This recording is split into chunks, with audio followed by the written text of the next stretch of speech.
ICU की सफेद रोशनी में जैसे ही सुनीता की आंखें खुलती हैं, आयरा बदहवास सी दौड़कर उसके पास पहुंच जाती है। कांपते हाथों से वह सुनीता का हाथ थाम लेती है और टूटी हुई आवाज में पूछती है कि उस रात आखिर हुआ क्या था? क्या कामयार गुनहगार है? ये सुनते ही सुनीता का जिस्म सिहर उठता है, लेकिन वह हिम्मत जुटाकर साफ कह देती है कि कामयार बेगुनाह है। ये सुनकर आयरा के पैरों तले जमीन खिसक जाती है। सुनीता रोते हुए पूरा सच बयान करती है। वह बताती है कि खावर ने पैसे और शादी का लालच देकर उससे कामयार की ड्रिंक में नशा मिलवाया था ताकि वह आयरा को कामयार से अलग कर सके, मगर जब उसका मकसद पूरा हो गया तो खावर ने उसी सुनीता को रास्ते से हटाने की कोशिश की ताकि यह राज हमेशा के लिए दफन हो जाए। आयरा यह सब सुनकर फूट फूट कर रो पड़ती है। उसे एहसास होता है कि जिस इंसान पर वह शक करती रही वह दरअसल उसके लिए लड़ता रहा। उधर दूसरी तरफ इरफान साहब जिद पर अड़े हुए होते हैं और आयरा की शादी खावर से कराने की तैयारियों में लगे होते हैं। उसी वक्त दरवाजा खुलता है और आयरा घर में दाखिल होती है। उसके साथ कामयार होता है और पीछे पुलिस फरीहा को हथकड़ी लगाए खड़ी होती है। इरफान साहब गुस्से से पूछते हैं कि यह सब क्या हो रहा है, मगर आज आयरा खामोश नहीं रहती। वह आगे बढ़कर खावर के मुंह पर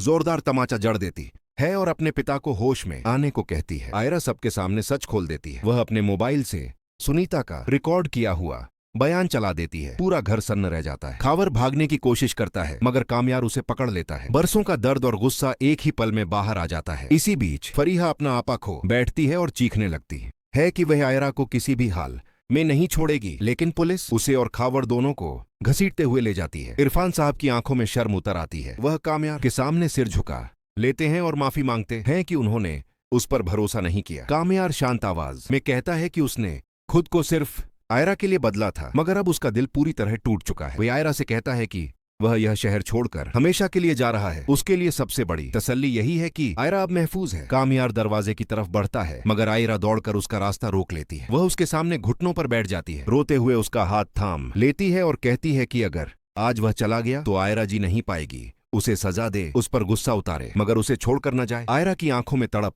देखकर कामयार का दिल पिघल जाता है। वह उसके आंसू पोंछते हुए कहता है कि वह उसकी जिंदगी है और उससे दूर रहना नामुमकिन है। इरफान साहब आगे बढ़कर कामयार को गले लगा लेते हैं और वहीं फैसला करते हैं कि आज ही आयरा और कामयार का निकाह होगा। कुछ ही देर में मौलवी साहब बुलाए जाते हैं और भरी महफिल में दोनों का निकाह हो जाता है। घर का माहौल बदल जाता है। खुशी, सुकून और राहत हर चेहरे पर साफ नजर आने लगती है। इरफान साहब अपनी बेटी को खुशी खुशी रुखसत करते हैं। रात को कामयार आयरा को अपने घर ले जाता है। दोनों देर तक बातें करते हैं, बीते हुए दर्द, टूटे हुए भरोसे और आने वाले नए कल के सपनों की। एक लंबी जंग के बाद आखिरकार उन्हें सुकून मिल जाता है, लेकिन कहानी यहीं खत्म नहीं होती। अब सवाल यह है कि क्या खावर जेल में ही सजा भुगतेगा या फिर कोई नई चाल चलेगा? और एक और अहम सवाल इस